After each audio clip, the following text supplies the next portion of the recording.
ओम शांति। सबसे पहले तो मेरे बीके भाइयों और बीके बहनों का बहुत बहुत आभार।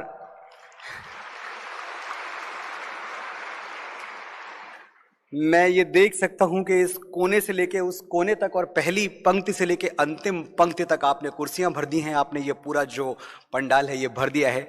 बहुत बहुत धन्यवाद इसके लिए। एक बात का मैं आपको विश्वास दिलाता हूं कि दुनिया में जितने भी वक्ता हैं उनको भरी हुई कुर्सियां देख के वही खुशी मिलती है जो एक फौजी को मेडल से भरा हुआ अपना सीना देख के होती है, या फिर जो खुशी फसलों से भरा हुआ अपना खेत देखकर एक किसान को होती है। भाइयों और बहनों, मेरी बोई हुई फसल भी आप हैं, मेरे जीते हुए मेडल भी आप हैं। मैं चाहता हूं एक बार अपने सम्मान में तालियां बजा लें।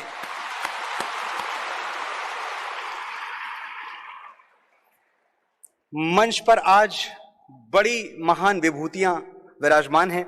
मैं एक एक करके सबको आभार कर दूंगा और फिर मैं वापस आपके पास आऊंगा। जो बातें मुझे आपसे कहनी है, आज का विषय बड़ा गहरा, बड़ा सूक्ष्म और बड़ा जरूरी है।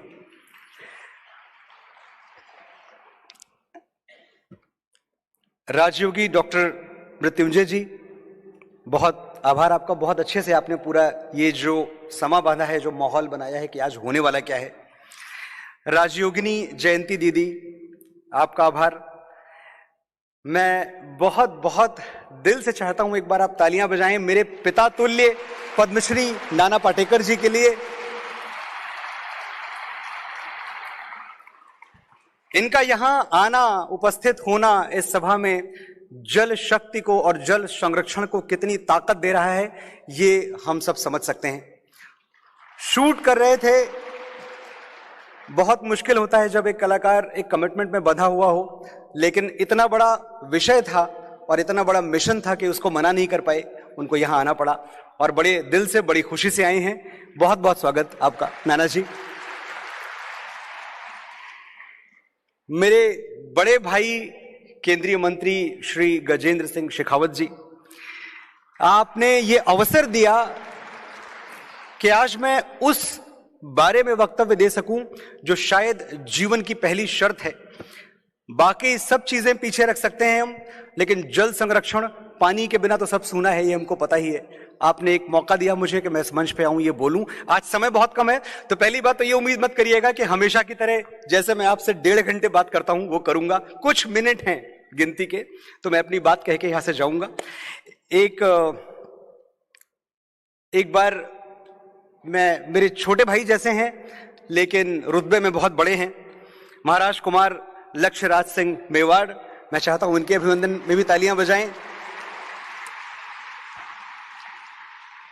मैं इनसे भी बातें कर रहा था और मैं इनको बता रहा था कि कैसे श्री जी से मेरा मिलना हुआ था कुछ बरस पहले, सौभाग्य हुआ था मुझे। लेकिन एक बात है कि मैं इनका अभिनंदन इसलिए भी करता हूं कि ठीक है, ये जो हैं जैसे हैं, एक बहुत प्रगाढ़ व्यक्तित्व के स्वामी हैं, लेकिन इनकी वंशावली सिसोदिया कुल भूषण महाराणा प्रताप से मिलती है, इसलिए भी आपका अभिनंदन।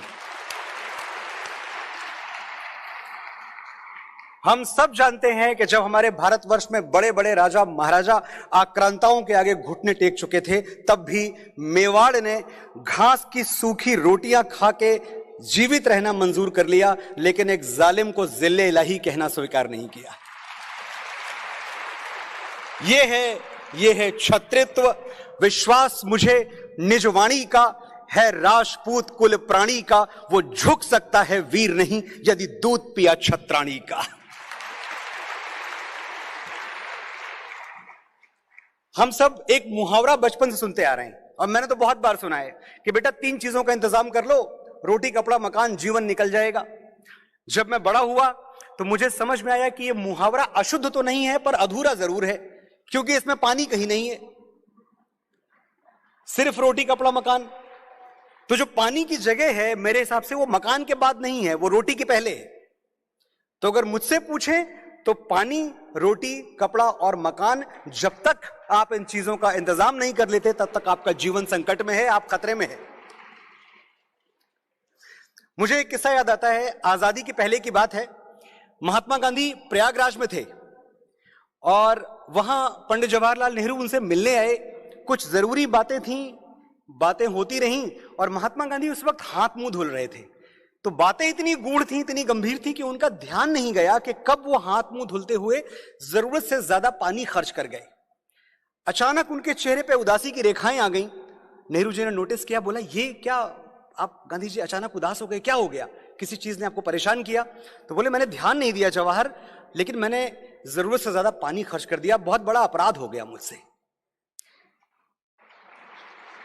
महात्मा गांधी तो चुटकी लेते हुए नेहरू जी कहते हैं कोई बात नहीं, ये प्रयागराज है, यहां दो दो नदियां बहती हैं, जितना पानी कहेंगे मंगवा दिया जाएगा।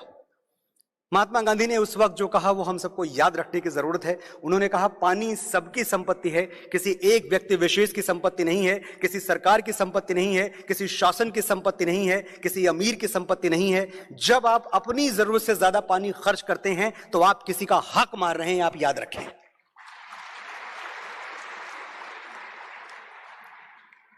मैं कुछ दिनों पहले एक आर्टिकल पढ़ रहा था जो हमारे आदरणीय प्रधानमंत्री नरेंद्र मोदी जी ने अपनी माता जी को याद करते हुए लिखा था।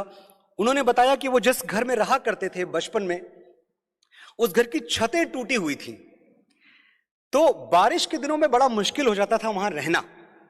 उनकी माता जी आदरणीय हीराबेन जी, जो अब इस दुनिया में नहीं रही लेकिन स्पिरिट के तौर पे मौजूद हैं हम सबके साथ, तो वो क्या करती हैं कि जितने पतीले उनको घर में मिलते, जितने बर्तन, भगोने, पतीले, मटके, घड़े, वो सब लाके उन जगहों पर रख देती जहां से वो पानी टपक रहा होता। वो पानी संभाल के रख लेती और अगले 2 से 3 दिनों तक उनको बाहर से पानी प्रयोग करने की, इस्तेमाल करने की जरूरत नहीं पड़ती थी। इस तरह जल संरक्षित करती थी हमारी प्रधानमंत्री जी की माता जी। तो आप अगर देखें तो टूटी हुई छत, बारिश में टूटी हुई छत एक आपदा है, लेकिन उस आपदा को आदरणीय हीराबेन जी ने अवसर में बदल दिया। और मुझे पता नहीं क्यों यह विश्वास है कि हम सब जितना अपने जीवन में जो भी कर्म करते हैं उसका कहीं ना कहीं रिश्ता उन चीजों से है जो हमने बचपन से सीखा होता है। तो मुझे ऐसा लगता है कि आज जब हम आपदा को अवसर में बदलने की बात करते हैं हमारे प्रधानमंत्री जी, तो जरूर इसकी प्रेरणा उनको अपनी माता जी से ही मिली होगी। उनकी स्मृतियों के लिए हीराबेन जी की मैं चाहता हूं एक बार आप तालियां बजाएं। कुछ लोग लेकिन हमें हैं जो बताते हैं, व्हाट्सएप पे बहुत सारा नया नया कंटेंट तैरता रहता है और बड़ा खतरनाक होता है कभी कभी। मैंने व्हाट्सएप पे ये कंटेंट देखा है कि देखिए जो जल संरक्षण की बात की जाती है ना, ये सिर्फ पॉलिटिकली मोटिवेटेड एजेंडा है, कोई इसमें सच नहीं है, जरूरत नहीं है, क्योंकि इस धरती पे 75% तो पानी है, तो फिर आपको जल संरक्षित करने की जरूरत क्या है जब 75% वाटर ऑलरेडी है। मैं ऐसे समस्त व्हाट्सएप ज्ञानियों को बताना चाहता हूं कि जो 75% पानी है इसका 97% समुद्र में है जो आप पी नहीं सकते, इसका 2.5% एटमॉस्फेयर में है और ग्लेशियर्स में है जो आप पी नहीं सकते। तो आपके लिए बचा कितना? सिर्फ 0.5%। पूरे संसार का जीवन चलाने के लिए सिर्फ 0.5% वाटर है। और इससे पता चलता है कि हम कितनी गंभीर जल समस्या से जूझ सकते हैं अगर हम जागे नहीं, अगर हमने जल संरक्षण की जो मुहिम है इसको बल नहीं दिया, ये काम शुरू नहीं किया, अभी इसी वक्त शुरू नहीं किया। सोचें आप कि कुछ तो मोल होगा जल का, कि 3 दिनों तक भगवान श्री राम बैठ के समुद्र की आराधना करते रहे, कुछ तो मोल होगा। हमें बहुत सस्ते में मिल गया है तो शायद हम वो वैल्यू नहीं कर पाते, हम वो कीमत नहीं लगा पाते, लेकिन अगर भगवान श्री राम समुद्र के आगे झुके, हमारे मर्यादा पुरुषोत्तम, तो जाहिर सी बात है कुछ तो मोल रहा होगा। कुछ तो मोल रहा होगा कि भगीरथी ने एक पैर पे खड़े होकर हजारों वर्षों तक तपस्या की कि गंगा वो स्वर्ग से धरती पे उतरे। कुछ तो मोल रहा होगा, कुछ तो मोल रहा होगा जल का। के हमारे भोलेनाथ, महाशिवरात्रि आने वाली है, उन्होंने अपनी जटाओं में गंगा को स्थान दिया। ये सब संदेश है हमारे लिए।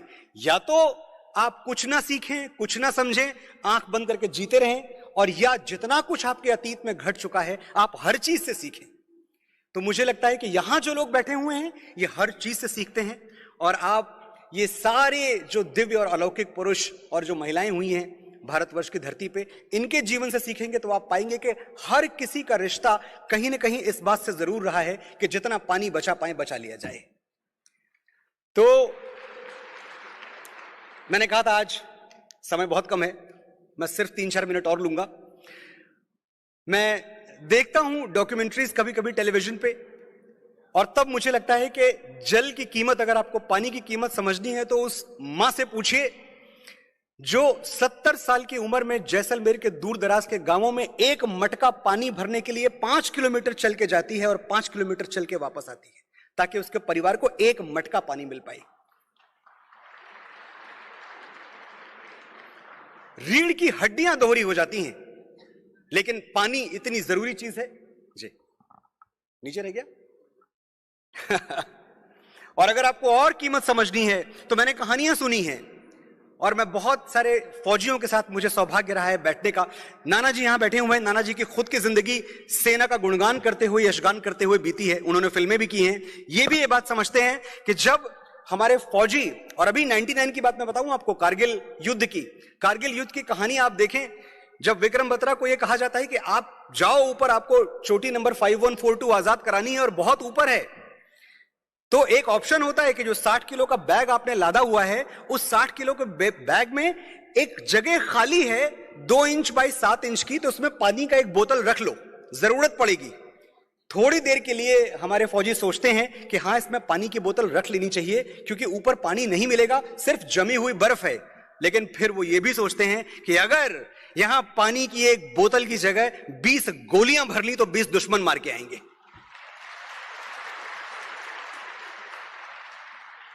तो वो पानी की बोतल निकाल के रख देते हैं और उसी जगह पे 20 गोलियां भर लेते हैं। और ये वो रणबांकुरे, ये वो जियाले हैं जो कारगिल की चोटियों पे जाके ग्लेशियर से टपकता हुआ पानी पी के दुश्मन के खेमों में आग लगा के आ गए।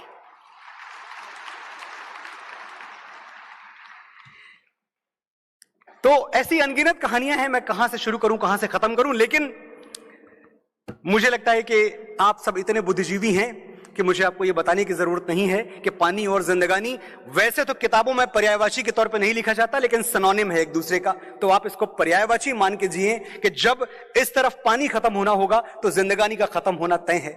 आप जल संरक्षण करें, जिस तरह की मुहिम चलाई हुई है मेरे बड़े भाई ने और जल शक्ति मंत्रालय ने, वो हम सब देख रहे हैं। लेकिन जाने के पहले मुझे याद आता है कि मैं मेजर शैतान सिंह के स्टेट में खड़ा हुआ हूं, उस वीर भूमि पर खड़ा हुआ हूं जहां बलिदान का एक इतिहास रहा है। और अभी हमने जल संरक्षण से होते हुए अपने कारगिल के हुतात्माओं की, उनकी बात की। तो मैं एक जरा सी बात कह के जाना चाहता हूं यहां से कि एक वादा है हमारे फौजियों का हम सबके साथ, जो कि वो हमेशा निभाते रहेंगे। जब वो वर्दी पहनते हैं तो एक सौगंध लेते हैं कि सबसे पहले देश की सुरक्षा, गौरव और हित, फिर अपने साथियों की सुरक्षा, गौरव और हित, और अंत में अपनी सुरक्षा, अपना गौरव, अपना हित। जो ये वचन लेता है वर्दी पहनने से पहले, हम सब कहीं ना कहीं बगैर वर्दी के सिपाही हैं, वो सीमाओं पे लड़ रहे हैं। हमको, आपको, हमारे मोर्चे अलग हैं, लेकिन हमें अपने मोर्चों पे लड़ना है और एक सिपाही की तरह ही लड़ना है। ऐ मां, भरोसा रखना अपनी संतानों पर, हम तिरंगा गाड़ देंगे आसमानों पर। ऐ मां, भरोसा रखना अपनी संतानों पर, हम तिरंगा गाड़ देंगे आसमानों पर। दुश्मनों सुन लो, हमें झुकना नहीं आता, तुम्हारी गोलियां कम हैं, हमारी छातियां ज्यादा। हमें पहचान लो, हम वो हैं जो तीरों पे लेटे हैं, महाभारत लड़े थे जो, हम उन वीरों के बेटे हैं। शहादत जश्न दोनों एक है अपनी कहानी में, हमें वो मौत प्यारी है जो आती है जवानी में। हमारे नाम पर ढोलक बजेगी दो जहानों में, मरेंगे यूं कि हम जिंदा रहेंगे दास्तानों में।